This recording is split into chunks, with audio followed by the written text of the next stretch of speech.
So far, we have seen a lot in action, but we haven't written a single line of code yet. To do that, launch your Eclipse IDE, click on Import Projects, or you can go to the File menu, New, and then Import Project, File menu, click on Import here.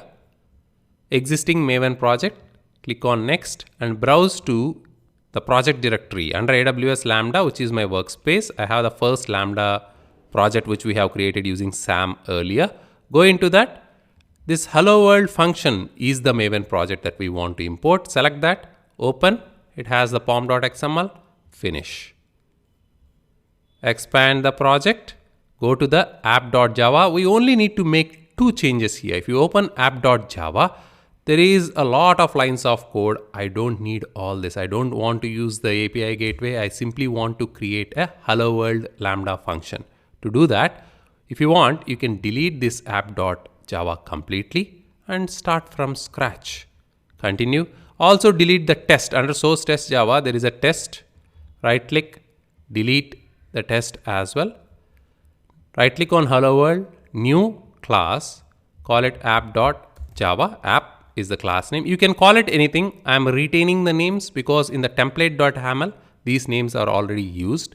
Or we can update the template.yaml if you use different names here. I will show you that in a second. First step is to create a class, and within that class, add a method, public string hello, return within double quotes, lambdas or lambda functions are super easy and awesome. So this is the first Lambda function we have created finally. It's a simple Pojo class and the method name is hello. Now the configuration change, go back to the project, open the template.yaml. This configuration is huge. We don't need all this. I'll explain the configuration again once we finish this deployment. You can take out these global settings. We'll come back to all this later on. All we need is this resources section. In the resources section, only the first part. This much. We don't need this environment, we don't need the events, and we don't need the outputs as well. Delete everything. Much simpler. And I'll explain this YAML. We'll come back to this. Since we have used the function name as hello, we have to use this function name here in the YAML file. See this? Hello world is the package, app is the class, and handle request was the method name earlier, which should be invoked when this lambda is triggered. That is what this syntax means.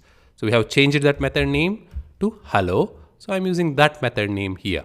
This tells the lambda service that within this class, the hello method should be invoked when the lambda is triggered. That's it. That's the change. Now go back. You have the class ready and you have the configuration ready. Go to the command line, do a SAM build so that your class will be compiled and it will be placed under the build directory. Once that finishes, clear this, do a SAM deploy. This time we don't have to use -- guided because we already have the configuration inside the SAM config.toml. It will try to search for that file. It will find that file and it will use that configuration to deploy our application. See that? To S3, and then it will first push our code and config to S3. From there, it will update the stack which we have for this lambda. See that? It has automatically deleted a lot of things because I have taken it out of the configuration. The API gateway and all that is gone. Now we have a hello world function. The change set is successfully deployed. All these updates are happening inside CloudFormation. We keep getting the updates. Once it finishes, it says successfully created / updated the stack first lambda. This time we don't have a API gateway URL to hit. We'll have to go to the console. That is one way of testing. Go to AWS console, services, lambda,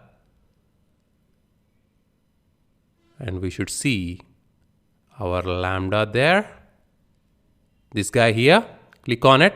So it says it got last modified around 45 seconds. So we have redeployed our lambda. Click on that. And on the left side, you don't have a trigger now. Earlier, we had API gateway as a trigger. That is gone. To test this, click on the test button. Configure our test. We don't get JSON data for this test. The input that we are expecting is nothing. We don't need any input to test this. So you can leave this JSON as it is if you want to. We don't care about it. The event name is test first lambda. Create. Click on test button again to see the output. See this execution results succeeded. Click on details and it says lambda functions are super easy and awesome. It has some log output at the end as well, and it gives you all the information about the execution of the lambda. The summary, the duration it took is 14 milliseconds. The resources 512 MB. Max memory used is only 89 MB and so on. But the important piece, you have created and executed your very first lambda function within a few seconds. That is the power of lambda functions and SAM. You can write any logic you want and quickly deploy it to AWS and ask other applications to start using it.